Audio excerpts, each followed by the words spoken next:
What's going on, you bunch of heretics? Grab your paint pots, grab your recaf, and let's get some paint on that ever-growing pile of potential. It's here. The Heresy is my therapy mini podcast. We're back for this week's episode. Oh yes, indeed. We're back in the car, back on the way to work, back in the top right screen, discussing two things today. Two things that we're going to talk about. And as you've probably seen in the title, one, we're going to have a little chit chat about Space Marine 2. And of course, the season 2 that's on its way, Vol 3. And of course, we got to talk about Kill Team. And what I have to say, maybe, is it controversial? Or perhaps the release is rather controversial. I don't know. So, let's go on with the whole Kill Team stuff. With the releases, for the releases. First things first, Kill Team is on its way. The new starter set, the smaller version down, not the £140. I think usually price point between 60 and 70 quid, there or thereabouts, I have no doubt.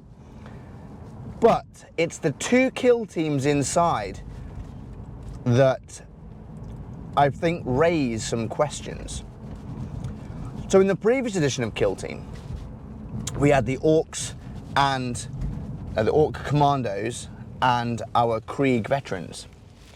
And even when they released the smaller starter set, you still had those same two Kill Teams.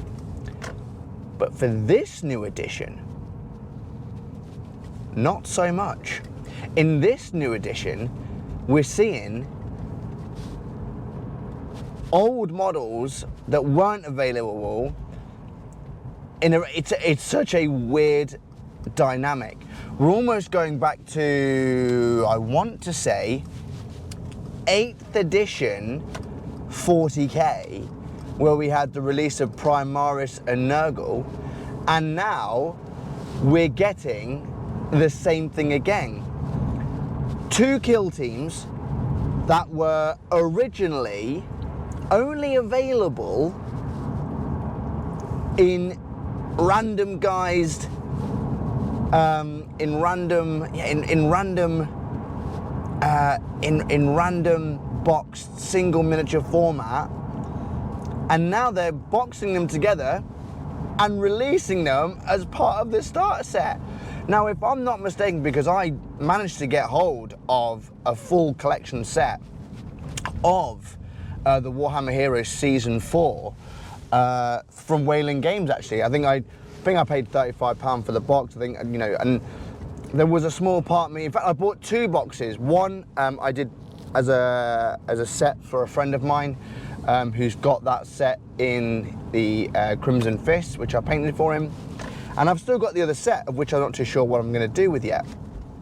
However, with that being said, I remember going on eBay and seeing that people were, you know, asking for quite a fair bit of money for certain elements of these miniatures. I know that the captain of the Justian squad was going for somewhere like £35, £40 each. Some of the other models, 30, 35, and others, you know, 10, 15. And now if you'd paid, and then obviously you couldn't even get hold of the Nurgle ones, because same again, they'd be going at the same retail price, you know, people scalping, if you will, and making a few quid off it. I get it, it is what it is, it's all part of the whole Warhammer process, I get that. But the fact of the matter is, Games Workshop evidently had this all available for people to get, and they've just put it in a Kill Team, two Kill Teams. I mean, it's great because those two Kill Teams are so cool and they look incredible. But, and this is, you know, the but, it's a bit of a dick move. in a kind of way, right? This is the problem with the whole fear, you know, the FOMO thing. So again, we've spoken about FOMO. We've spoken about Warhammer's ability to be able to just make you think, oh, I need to get this now because it will never be available again. And then a year or so down the line, oh, it's in part of the Kill Team set. Brilliant. Outstanding. And it's a bit of a kick in the ball, I'll be honest with you. It is a little bit of a kick in the balls. Because imagine if you'd have paid all that money for those Kill Teams just to have them released. I mean, and then it's announced last week that's what they were going to do, and it's literally on pre-order now. Like, or it's going to be on pre-order this weekend. Like, meanwhile, all Lord of the Rings players over here keep getting teased a new edition months ago. Nothing. Nothing as of yet. No release date, no nothing. But that's by the by. So yeah, what are your thoughts on the new Kill Teams? I'd love to know. I mean, don't get me wrong, I probably will order it because in all fairness, it'll probably be at the £60-65 price mark. MDF, which is, I don't know why they don't just bring out the MDF stuff. I really, really don't. I really, really don't. No one can be bothered painting terrain. Have all the terrain stuff separate, I say. Have all the terrain stuff completely separate in separate boxes for people to buy. You want to buy the terrain, here's the terrain. Starter sets should just come with MDF terrain. Okay? I said it, because I think it's great. You guys know I love battle systems. Their terrain sets are fantastic. Incredible value for money. You get absolutely loads of it. It looks great. It's pre-printed out. The MDF, the plastic card is brilliant. It's durable. It pulls apart easily. It connects up brilliantly. Just make that. Granted, if you're running a store and you want really cool looking terrain, fine. But battle systems is probably half the price, half the time, and looks just as great. I mean, I get it, you know, you want an immersive experience. Sure, I absolutely get that. I really, really do. And if you're running a store, you know your local hobby store, you're probably going to want to have that, you know, that little bit better stuff. Me, if I was running a hobby store, I'd have the MDF stuff. Allow people to maneuver around a little bit more. Ooh, Gordon Bennett, the roadworks around here is a nightmare. Won't lie about that, kids. But I do say it's really great to see that Games Workshop have started to put in some of the MDF because they probably realised that nobody wants to build terrain, nobody wants to paint terrain, most people can't bother with terrain. You've got to be a certain type of individual. Your pile of shame is big enough as it is. How much more do you need with terrain? Serious question, throwing it out there. Tell me, somebody, love to know. I really would. I really, really would. But anyways, I digress. But that's the Kill Team stuff. In all fairness, you know, there's two former Warhammer Heroes seasons. What would have been funny if they'd have brought out the old Blood Angels ones. Now that would have been a real kick in the face, because I know that some of those models are going for an outlandish amount of money. Oh yes, an outlandish amount of money. I know that. Oh, that's good coffee. Try and save myself a few quid. An outlandish amount of money, guys. That recap's good. Italian blend from Aldi, would you believe it? Yeah, so anyway, I digress. I'm going a little bit off piece there. But yes, is that starter set really good? How much I reckon it'd be? No doubt, anywhere between the £80 and £85 price mark. And I think you're going to get it off your local war game, you know, Whaling Games, Firestorm Games, Element Games, The Travelling Man. And I think you're probably going to see them at around about the £70 to £80 price mark. I know that the previous ones were about 63 to 70. So yeah, either way, that's where you're going to get it from. That's what I'm going to do anyway. So yeah, that's the idea, that's the aim anyway. But yes, the new starter set, personally for me, I like it. I think it looks great. And again, you're getting two really, really cool kill teams. The Nurgle one looks great. For me, I know many of you have been asking on the tutorials for some of the Nurgle and how I'd go about doing it. So that's going to be quite cool to actually get my hands on and have a go at doing as well. So yes, watch this space. I am going to try and get my hands on that. Probably November time, in all fairness.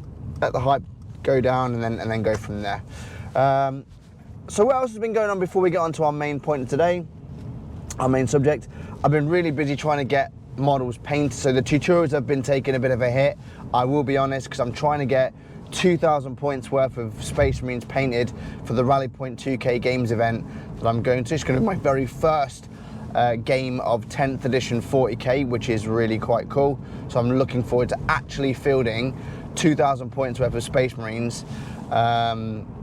Hopefully I don't get tabled in turn 1, and if I do, well, do you know what? We had fun doing it anyway, because that's what it's all about, having a bit of fun, raising some money for charity, and having a bit of a laugh. I'm pretty sure that's what this whole thing is all about. So yeah, I've been busy with that. Work's been a bit manic. I've been man down S-pants with colds and flus at the moment. Who knew that having a small child that coughs constantly in your face, and of course pay for the privilege of nursery bugs as well. So yeah, so I apologize for not getting as many tutorials done, and again last week I just didn't get a chance to do a podcast episode. There will be a few special guests coming up.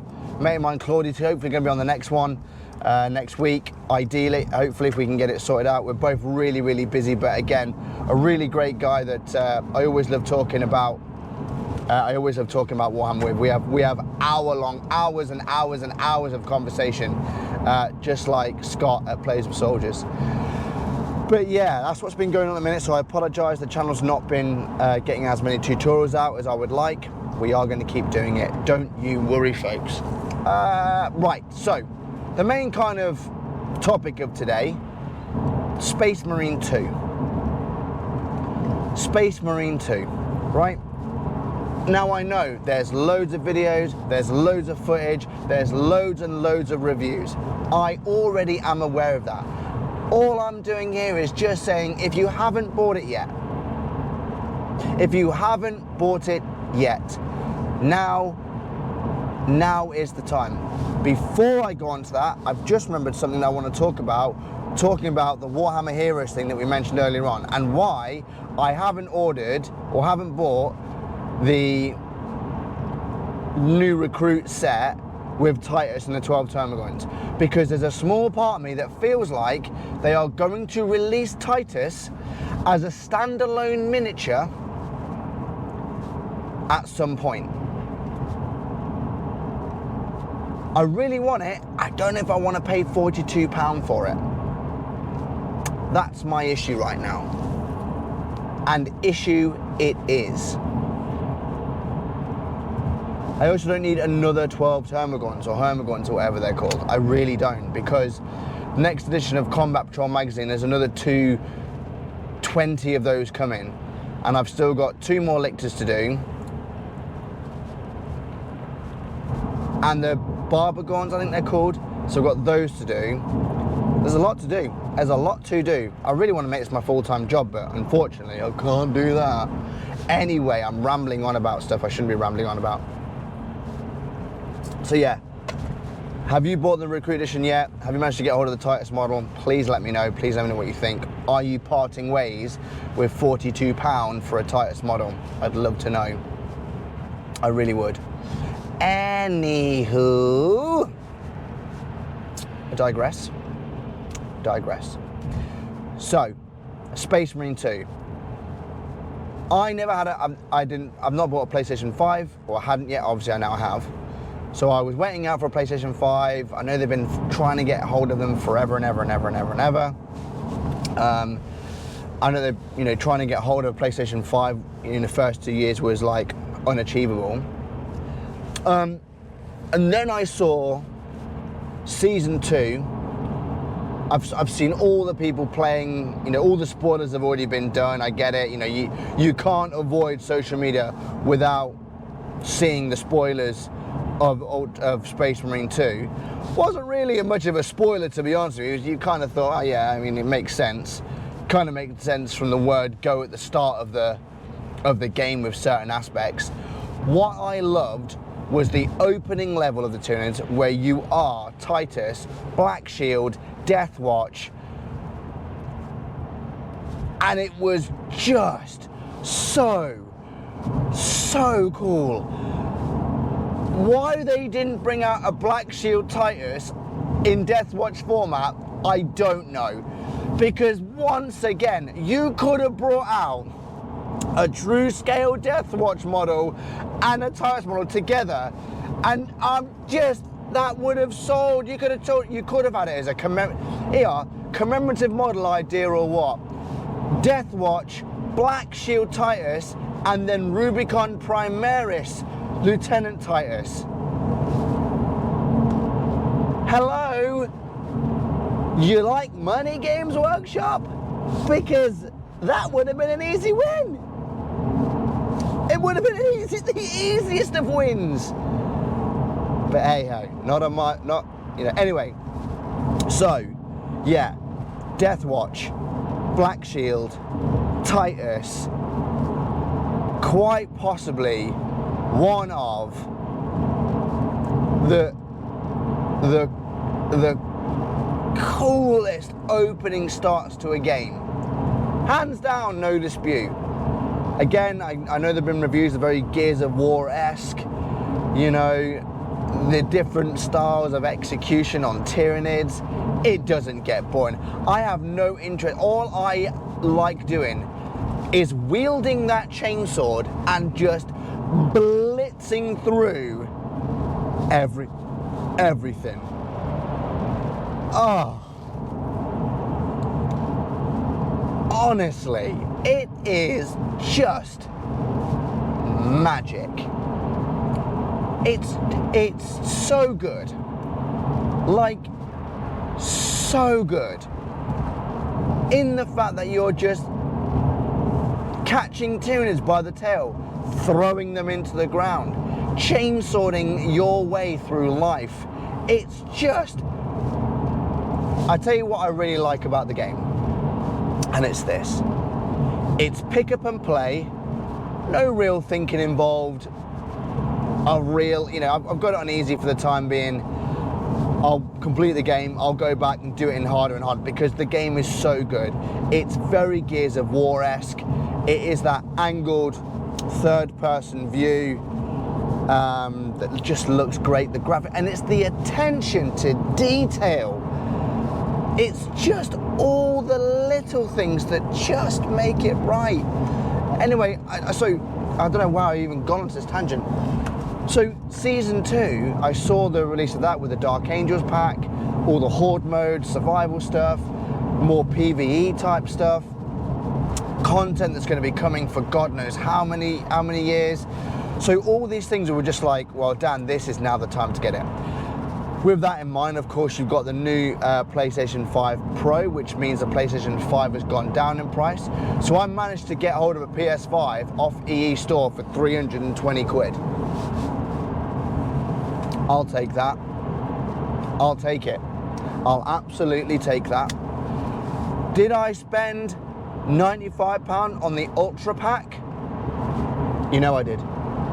You know I did. You know I did.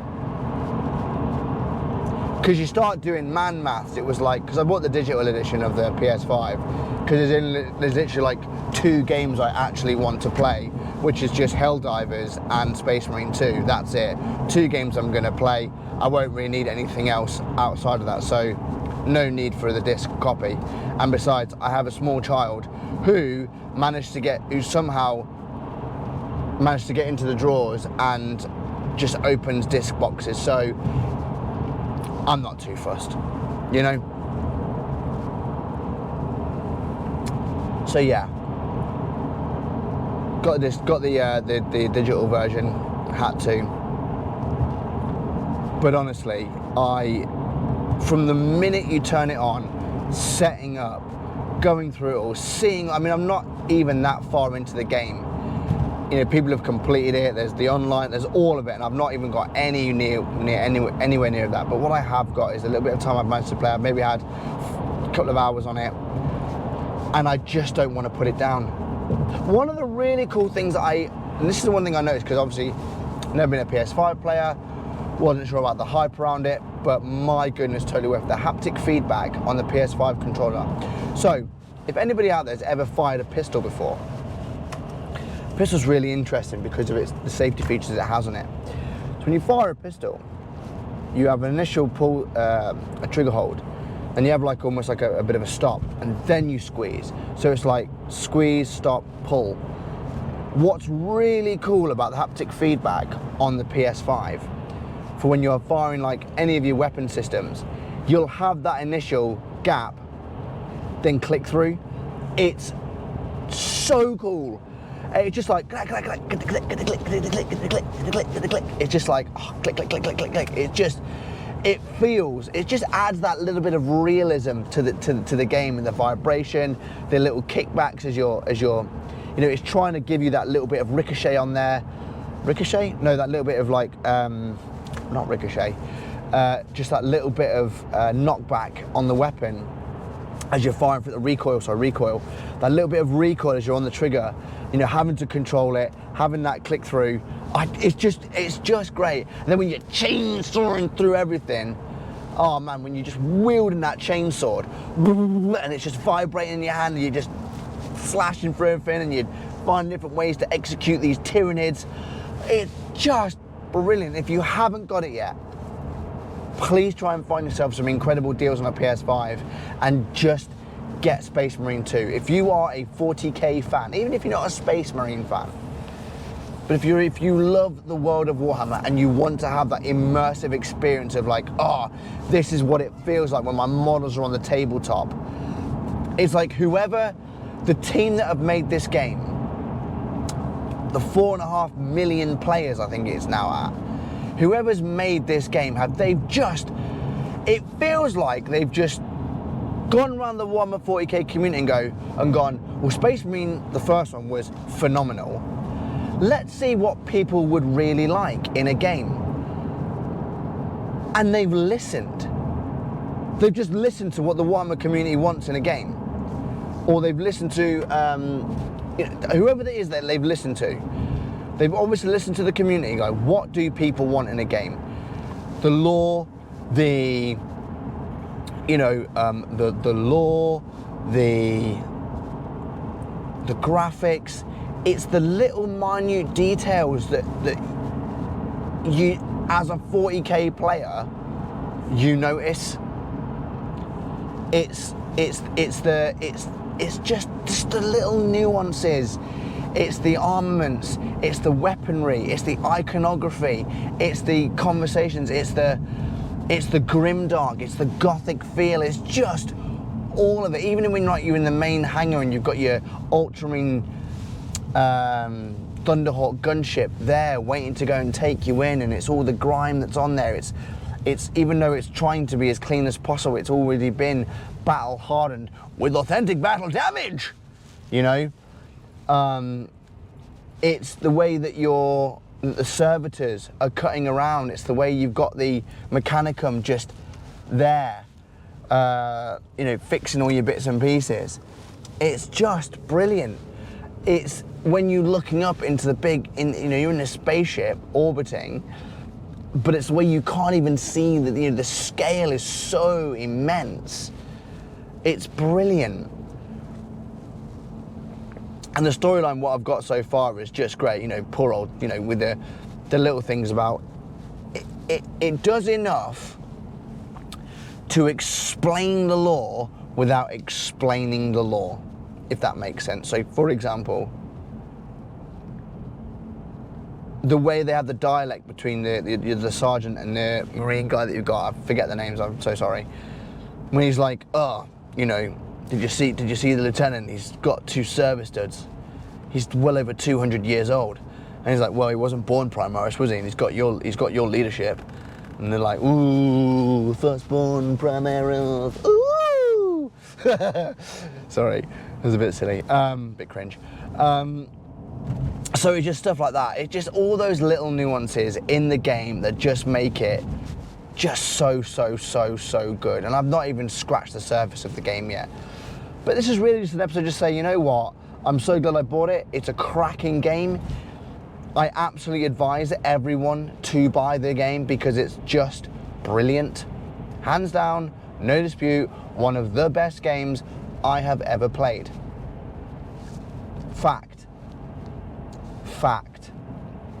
I can't deny it. It's just one of the best games I've ever played. Okay? I said it.